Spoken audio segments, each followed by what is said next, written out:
Hi everybody, and welcome back to my layout, Fairview in HO scale, and this is my second layout update, this one for October 2020. Thanks very much to those of you who watched my first little report a couple of months ago and who liked and subscribed. I really appreciate some of the comments that you left on my YouTube page, some tips and things. Looking at the layout now, you can probably see that actually not a huge amount has happened just of late with the end of summer. Some things that were going on kind of within family, and the fact that I work in a university here in the UK, which means that we've been really busy trying to get everything ready for students returning for the start of a new academic year, and now of course having to handle the rise of COVID cases and things within the university. So not a huge amount has happened, but I'll take you through one or two things that I've done and then get this posted just so that people can see what's happening and hopefully enjoy seeing a bit more of my layout. So one thing that I can share with you is that I've had a go at patching and weathering a loco. This is the first time I've done this. I've been modelling one way or another for many years now, and did N-gauge model railways when I was younger. But even so, after quite a long time, it was a bit nerve-wracking having a go at a loco like this, but I'm pretty pleased with how it's turned out. A mixture of decals to do the patching and some acrylics, washes and dry brushing to weather up the trucks and the underframe, some of the weathering on the side, and then some powders as well towards the end just for that sort of final subtle effect. And I'm really pleased with this. It's actually a dummy loco, so by the end of this video perhaps I'll stick it into a consist and you can see it in operation. But as I say, really quite pleased with that as my first attempt at weathering a loco and patching it.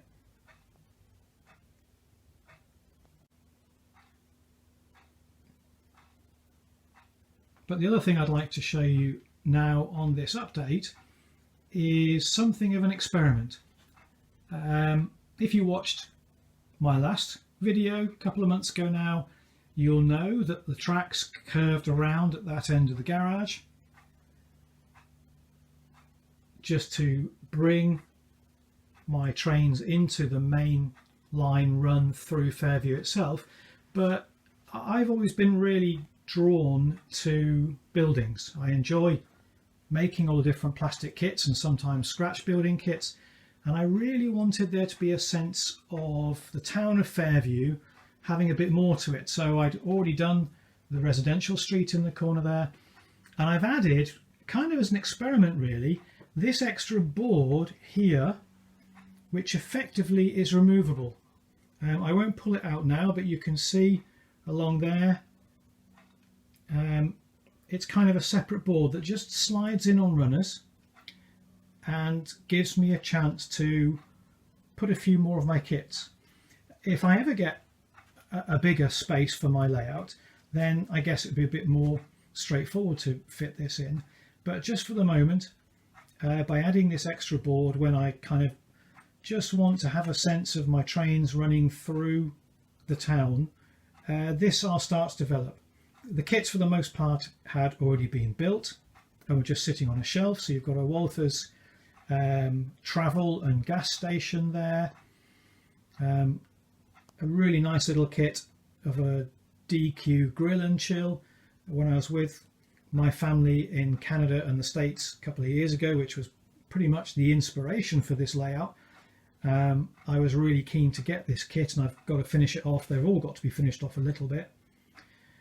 The County Farm Supply Building, I think it's called, I'd watched the Kit Bash Challenge that Model Railroader did, and so I took inspiration from some of the work that the guys were doing on that, and I've created a little microbrewery there.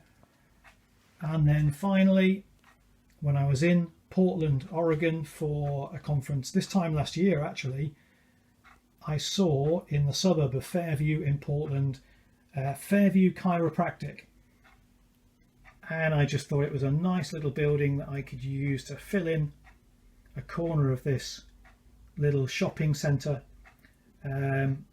So I scratch built that one earlier in the summer. Again, not quite sure initially where in fact it was going to sit on the layout, but now that I've added this extra board, it seems to make sense that that's where it'll go. So it's a bit of an experiment, and it's not all that practical at the moment, at least if I want to reach some of the switches that are back there. I can reach them, but not very easily, but I guess I may just have to bite the bullet and put some tortoise motors underneath those switches back there, because I really like the effect that I get from having this extra bit of sort of residential and commercial property between me and the railroad.